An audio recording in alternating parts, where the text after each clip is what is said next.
نبی پاک صلی اللہ علیہ وسلم نے ارشاد فرمایا سونا مسلمان وہ ہے کہ جس کام سے اس کا مطلب نہیں اس کام کو چھوڑ دے۔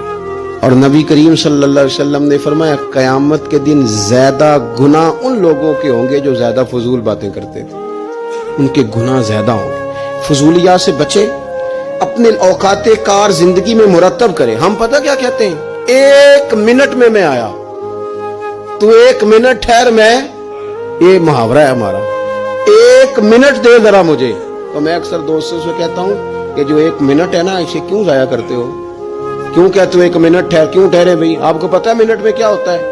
1 منٹ میں 6 دفعہ سورۃ اخلاص پڑھی جا سکتی ہے اور 2 قرآن پاک پڑھنے کا ثواب ہے۔ 1 منٹ کے اندر 26 مرتبہ کہا جا سکتا ہے سبحان اللہ و بحمدہ سبحان اللہ العظیم۔ اور یہ وہ کلمات ہیں کہ نبی پاک علیہ السلام نے فرمایا زبان سے کہنے آسان ہیں، میزان عمل پر ان کا بڑا